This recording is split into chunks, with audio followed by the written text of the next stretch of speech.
Halo semuanya pecinta manhwa, kali ini Mimin akan membahas manhwa Murim yang menceritakan tentang sang Raja Iblis Surgawi yang telah mendominasi dunia dengan seni bela diri iblis pemakan jiwa miliknya, namun dia berakhir dengan terkena efek samping dari seni bela diri tersebut saat meraih kemenangan akan pertempuran melawan seluruh aliansi dunia Murim. Menjelang kematiannya, dia cukup menyesali hidupnya yang sangat keras dengan mengharuskannya menghabisi ribuan nyawa demi memakan jiwa mereka, dan saat itulah dia menemukan rahasia dari tekniknya di mana dia bisa lolos dari efek samping tersebut, bahkan mencapai level yang belum pernah dicapai oleh para Raja Iblis Raja Surgawi sebelumnya. Akan tetapi semua itu telah terlambat karena dia akan mati, dan siapa sangka sang Raja Iblis Surgawi membuka matanya di tubuh orang lain, tapi dia harus menelan fakta jika tubuh itu sangatlah lemah, dan kisah perjuangannya pun kembali dimulai untuk mencapai puncak sekali lagi. Cerita dimulai pada malam hari di tengah pelantaran gunung yang disinari oleh bulan. Di sana terdengar suara gemuruh kaki yang sedang berlari secara berkelompok. Orang-orang itu bukanlah sosok sembarangan di mana mereka menutup sekujur tubuhnya dengan hanya menyisakan matanya. Mereka seperti berlari ke suatu titik menunjukkan jika hal besar sedang terjadi di sana. Yang benar saja jumlah mereka sangatlah banyak, bahkan tak dapat terhitung, sehingga mereka terlihat seperti semut yang keluar dari sarangnya. Siapa sangka sosok yang mereka tuju hanyalah satu, dan sosok itu melayang di udara dengan energi yang luar biasa, bahkan membuat langit bergemuruh. Sosok ini memiliki rambut perak yang dijuluki sebagai Raja Iblis Surgawi di dunia Murim, dan dia merasa jika semua serangga di hadapannya benar-benar menginginkan darah serta rasa takut dari dominasi darinya. Kini semua tokoh persilatan di dunia ini melompat ke arahnya untuk mencabik-cabik tubuhnya tanpa sisa. Hanya saja sang Raja Iblis Surgawi takkan diam begitu saja dimulai dengan mengangkat salah satu tangannya. Setelah itu kejadian tak terduga terlihat di mana orang-orang yang datang ke arahnya dihabisi secara instan. Tak ada yang tersisa dari mereka selain cairan merah yang menghiasi langit, menunjukkan kedahsyatan kekuatan sang Raja Iblis Surgawi yang sudah di luar akal manusia. Seketika dia menciptakan hujan dari para penyerang itu, bahkan dirinya menganggap mereka semua terlalu lemah. Meski ratusan bahkan ribuan orang telah mati dengan mudah, tapi tokoh terkuat dalam dunia persilatan tak gemetar menghadapi Raja Iblis Surgawi. Mereka bahkan menyerang terlebih dahulu, menunjukkan tekad yang begitu kuat. Akan tetapi sang Raja Iblis Surgawi hanya mengangkat salah satu tangannya dan menciptakan serangan tak terlihat yang menyayat tubuh mereka. Dalam waktu singkat mereka semua dipenuhi teriakan kematian dengan tubuh yang dihancurkan.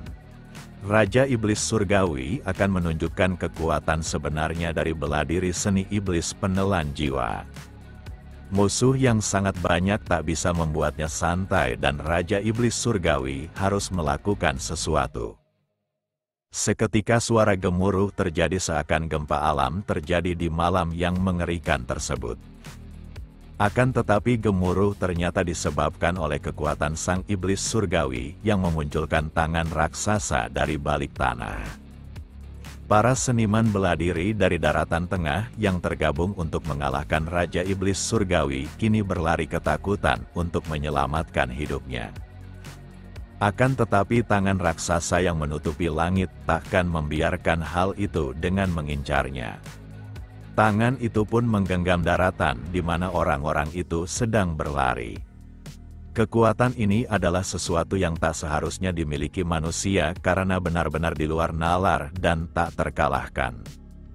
Para seniman bela diri mulai dipenuhi keputusasaan disertai teriakan rasa sakit disebabkan tubuh mereka terhimpit oleh tanah yang sangat menyakitinya.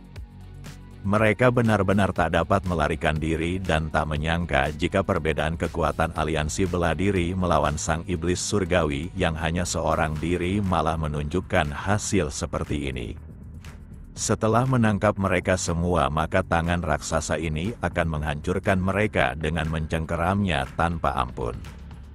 Untuk kedua kalinya sang iblis surgawi kembali membuat hujan darah yang menghiasi langit. Dia terus tertawa karena jumlah yang mereka begitu banyak, bahkan masih membuatnya bosan karena tak bisa memberikan perlawanan yang berarti. Jika hanya seperti ini, maka tubuhnya takkan tergores sedikit pun, dan dia berharap masih ada aliansi yang tersisa untuk memburunya. Sekarang hanya ada kesunyian tanpa suara, tak seperti sebelumnya yang dipenuhi gemuruh teriakan orang-orang. Sang Raja Iblis benar-benar merasa bosan dan dia takkan bisa menikmati kedamaian seperti ini disebabkan rasa kesepian. Beberapa saat kemudian dia merasakan ada sesuatu yang aneh pada tubuhnya. Dia pun secara spontan menyentuh dadanya dan memuntahkan darah yang begitu banyak padahal tak ada serangan yang mengenainya. Sang iblis surgawi menduga jika efek samping dari seni iblis pemakan jiwa nampaknya telah dimulai, bahkan energi gelap mulai menyelimutinya. Kekuatan besar yang dirinya dapatkan setelah mengonsumsi ribuan jiwa, terdapat harga yang harus dibayar. Dia yakin dirinya akan bisa membayarnya, walaupun Raja Iblis Surgawi sebelumnya tidak bisa melakukannya, namun kenyataannya dia terlalu arogan meski berhasil menggunakan seni bela diri iblis pemakan jiwa yang melebihi Raja Iblis sebelumnya. Kini jiwanya sendiri yang akan menjadi makanan bagi penghuni dunia bawah. Dalam waktu singkat mata yang bersinar muncul dari bawah tanah untuk memburunya. Kemudian dari kegelapan terdalam itu muncul sebuah rantai yang melesat ke arahnya. Rantai-rantai itu seketika mengelilinginya dengan takkan ingin membiarkannya kabur. Rantai tersebut telah mendapatkan kakinya dengan lilitan yang sangat kuat.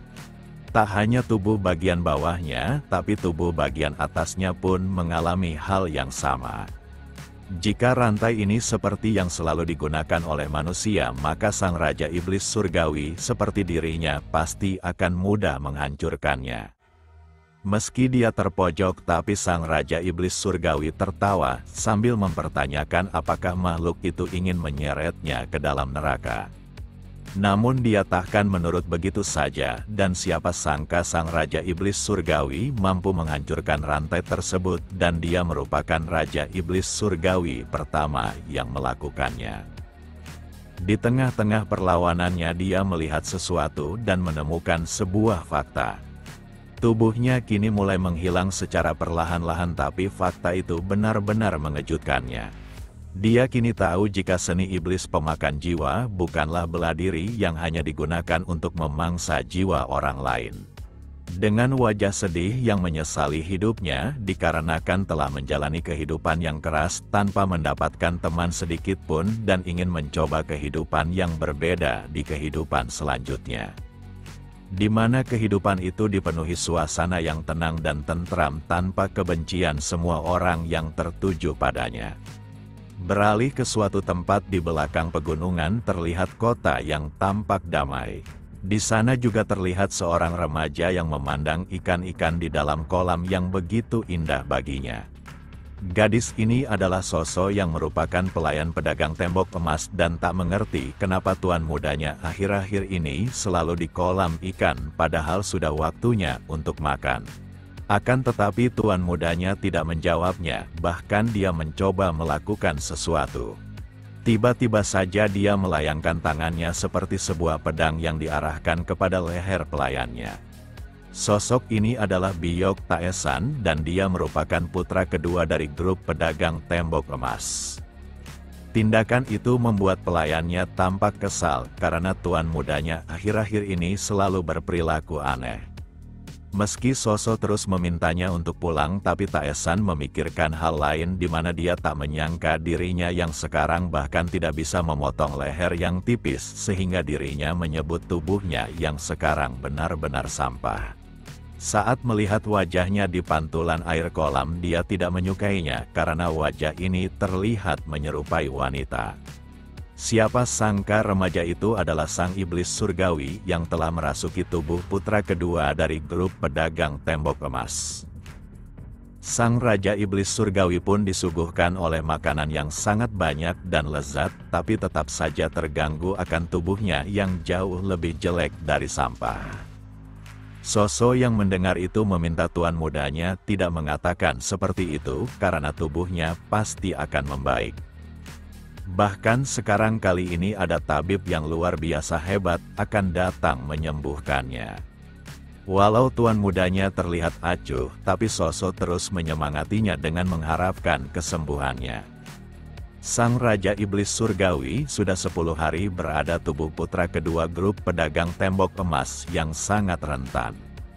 Ada satu hal yang diketahuinya jika grup pedagang keluarganya adalah grup pedagang terbaik di wilayah Wuhan.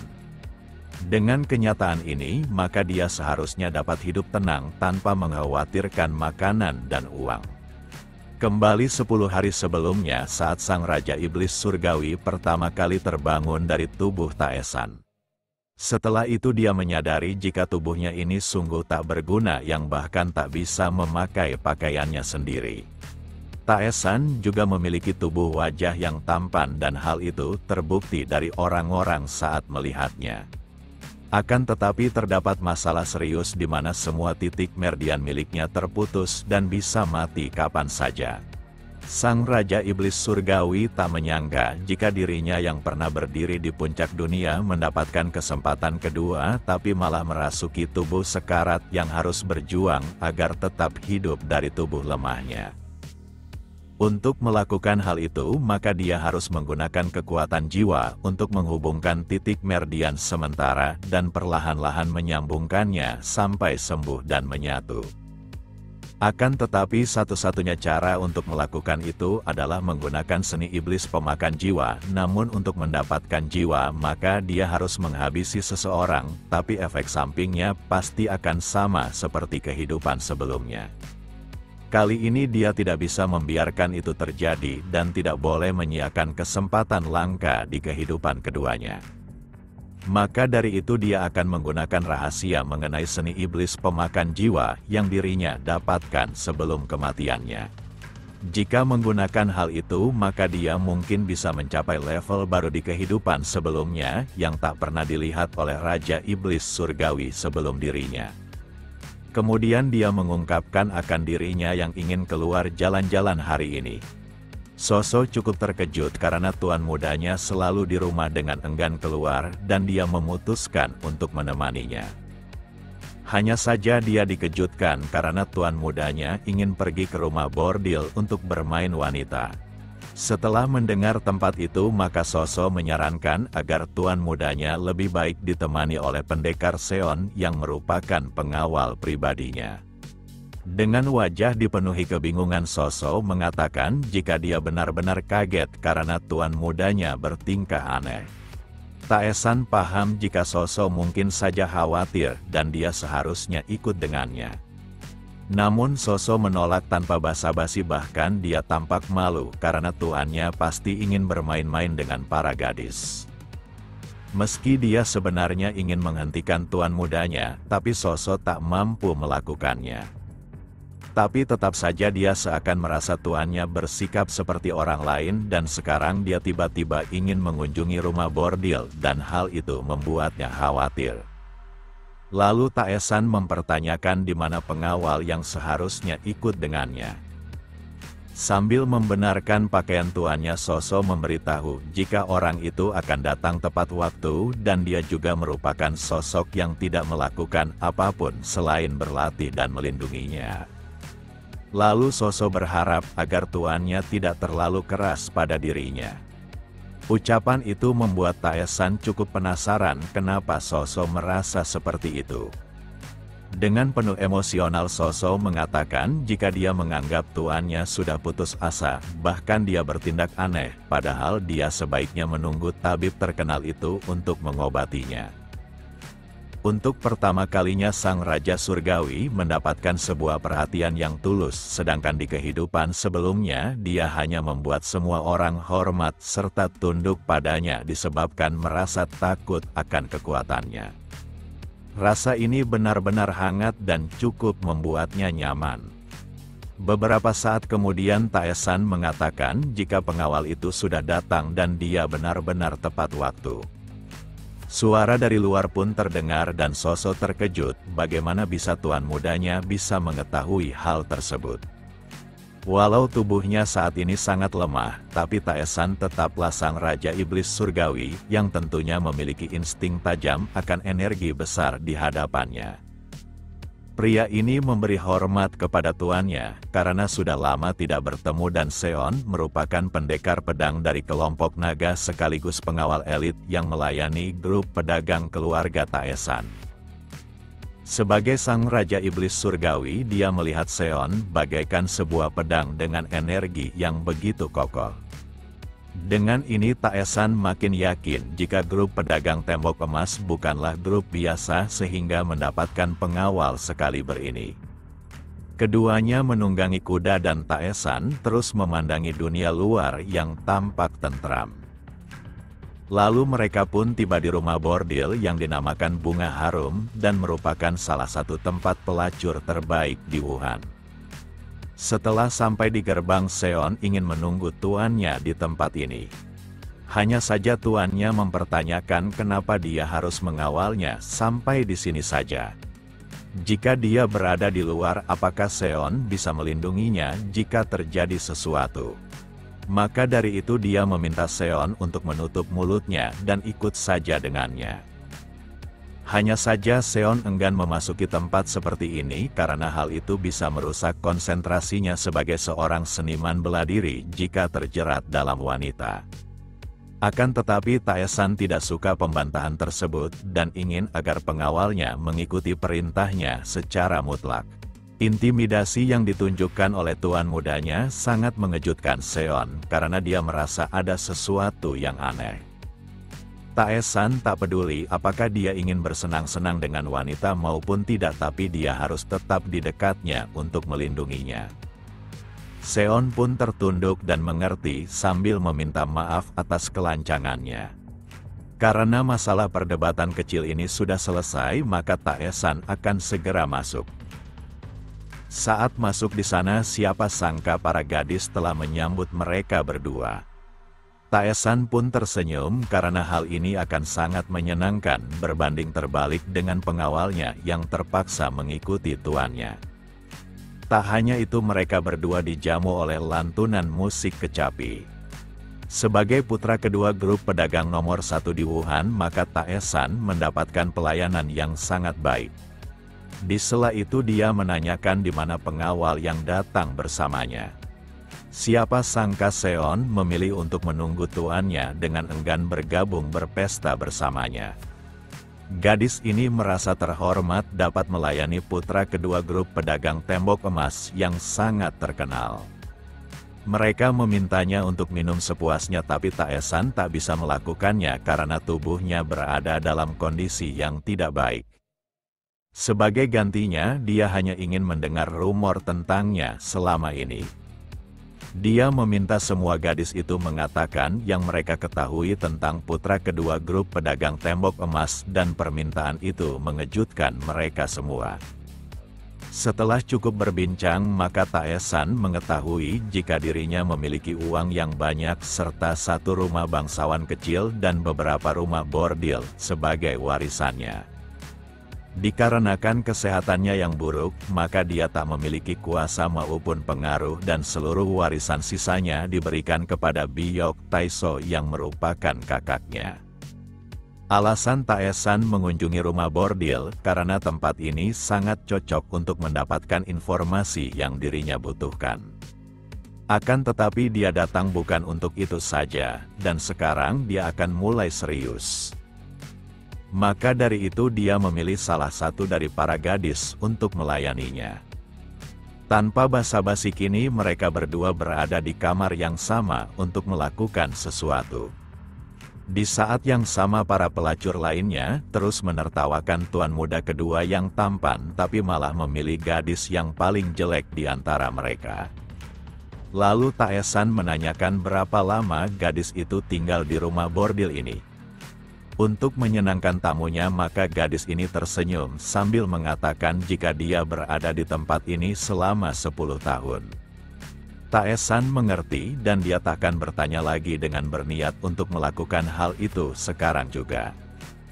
Sementara itu para gadis dapat melihat jika tuan muda kedua begitu rapuh dan lemah, menunjukkan dia takkan bisa melakukan hal banyak sehingga sangat penasaran bagaimana dia bermain.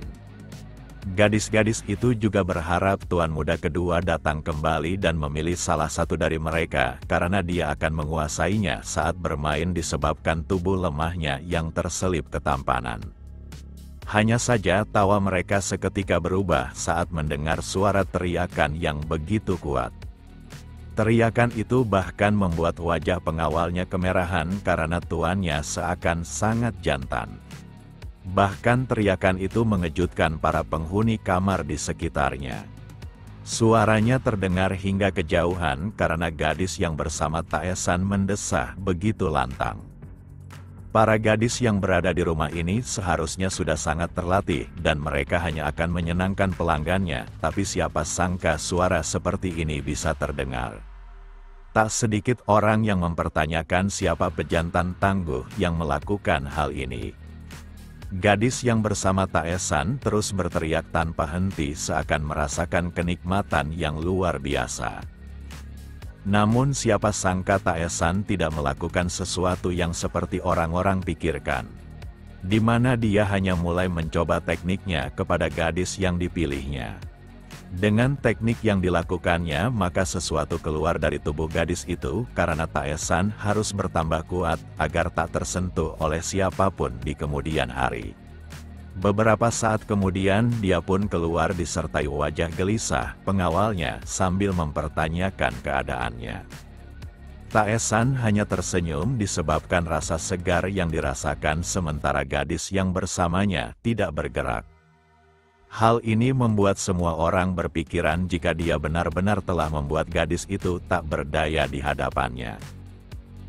Tak hanya itu, gadis yang bersamanya makin cantik dan bersinar, bahkan temannya menganggap bulu matanya terlihat lebih panjang. Dengan wajah malu mereka bertanya apakah tuan muda kedua memberinya semacam ramuan maupun obat, tapi gadis itu mengatakan jika tak terlalu mengingat kejadiannya. Saat bersama tuan muda kedua dia hanya merasa sangat nyaman dan sekarang tubuhnya terasa ringan seolah sudah dilahirkan kembali. Sementara itu Soso yang membersihkan halaman sangat mengkhawatirkan tuannya dengan beranggapan jika dia mungkin saja akan pingsan di sana. Beberapa saat kemudian tuannya telah tiba dan dia segera berlari menanyakan keadaannya. Dikarenakan Soso sangat penasaran, maka dia memintanya untuk bertanya langsung kepada pengawalnya dan hal itu membuat wajah Seon kemerahan disebabkan mengingat teriakan yang sangat memalukan. Saat Soso melihatnya maka Seon memalingkan wajahnya menunjukkan semuanya berjalan dengan baik. Sosok ini merasa lega, tapi siapa sangka tuannya benar-benar kembali dalam keadaan yang baik-baik saja, padahal tubuhnya sangat lemah. Setelah sampai di kamarnya, Taesan memulai melakukan sesuatu demi mengatasi kerusakan yang terjadi di dalam tubuhnya. Dia akan mulai dengan menghubungkan merdiannya yang terputus agar dapat menguatkan tubuhnya. Sebelumnya dia hanya bisa menghubungkan merdian kecil, tapi sekarang terdapat perubahan yang lebih baik. Jika dia terus melakukan hal ini, maka memulihkan tubuhnya bukanlah hal mustahil dan dia pasti akan mencapai puncak di dunia ini. Di sela kematiannya, Sang Raja Iblis Surgawi menyadari sesuatu tentang seni iblis pemakan jiwa yang merupakan teknik terbaiknya.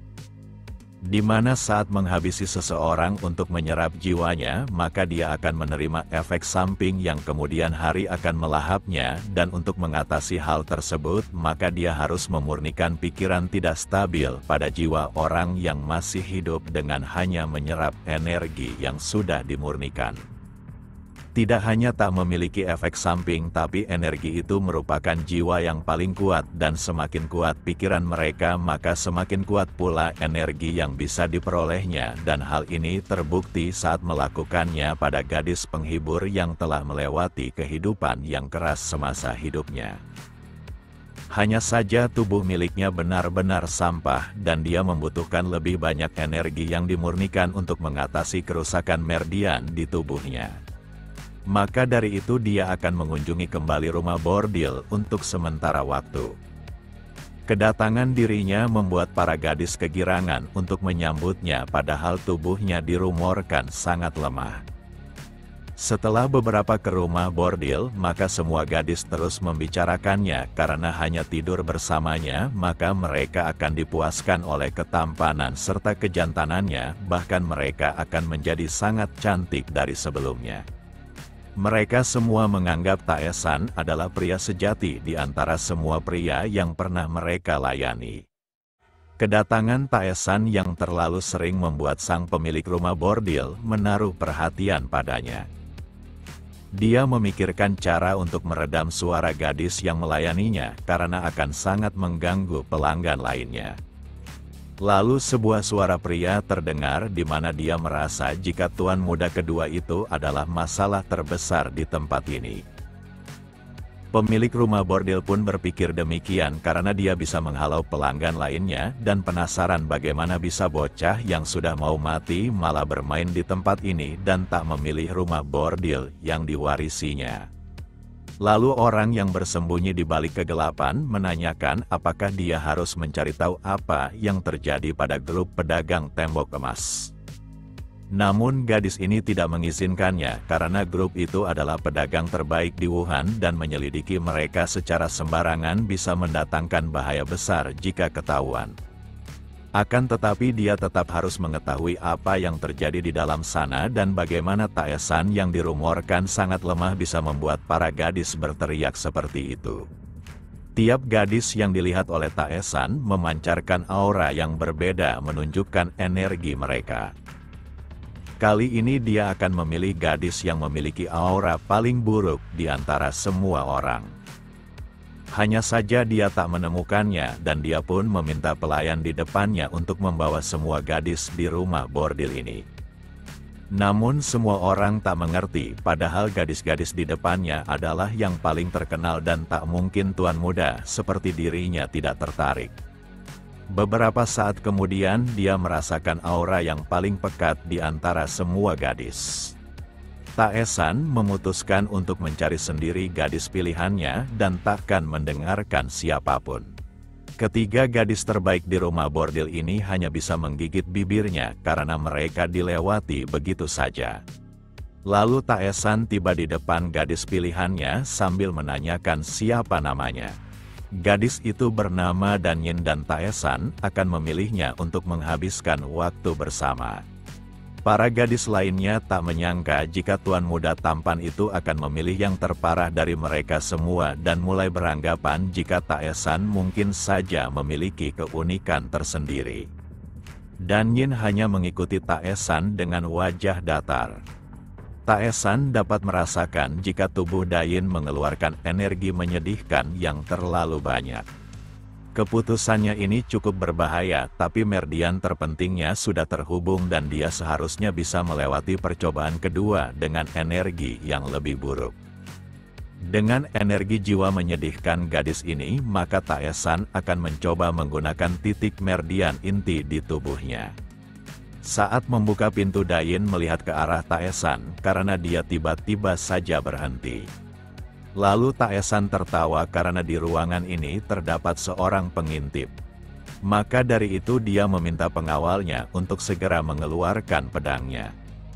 Hanya saja Taesan tiba-tiba saja merebut pedang itu bahkan segera melemparkannya dan tindakan itu membuat Seon tercengang. Pedang itu dilemparkan menuju ke atap ruangan dengan setengah pedang yang tenggelam.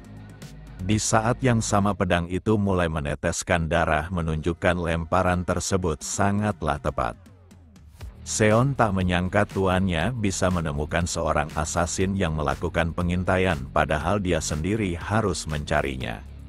Meski tubuhnya sangat buruk, tapi sekarang dia sudah bisa melakukan gerakan ringan dan insting tajamnya membuatnya makin menakutkan. Damyin yang melihat darah terus menetes di lantai terus tercengang dan menggigil ketakutan. Taesan yakin penyusup itu belum mati dan dia menyerahkan sisanya kepada pengawalnya. Kemudian dia meminta gadis itu untuk tenang karena malam ini akan menjadi malam terindah baginya. Dia akan menyerap seluruh jiwanya dan membuatnya menjadi gadis yang baru. Beralih ke sebuah tempat berbeda di mana seorang pelayan memberitahu nonanya jika tuan muda kedua selalu mengunjungi rumah bordil. Nonanya mulai mengerti terkait julukan yang didengarnya belakangan ini, di mana Taesan dianggap raja malam di rumah bordil sekaligus pria yang tak tertandingi kejantanannya. Gadis ini adalah Yeon Harin dan merupakan putri satu-satunya dari rumah bangsawan Yeon sekaligus tunangan Taesan sendiri. Dia memutuskan untuk menemui Taesan secara langsung setelah mendengar rumor tersebut. Malam di rumah bordil itu pun usai dan Seon datang untuk membawa tuannya pulang. Lalu dia dikejutkan akan pertanyaan tuannya yang tampak menakutkan, di mana dia menanyakan hal apa yang dilakukannya kepada asasin penyusup itu. Seon dapat merasakan jika tuannya memiliki energi besar yang entah dari mana datangnya. Lalu dia memberitahu jika dirinya tidak menghabisi orang itu, melainkan memenjarakannya. Taesan sejak awal belum ingin menghabisinya dan dia lupa mengatakan hal itu, tapi pengawalnya memiliki hati yang cukup lembut sehingga dia belum menghabisinya. Sebagai pengawal yang sudah menemani tuannya di waktu yang lama, kini Seon seakan melayani orang yang berbeda, bahkan energinya sudah berubah. Tak sampai di situ saja, tuannya juga memiliki skill yang bisa menyerang asasin yang sedang bersembunyi secara akurat. Keanehan ini benar-benar membuatnya kebingungan, padahal dia merasa sudah cukup mengenal tuannya, tapi sekarang semuanya tampak asing.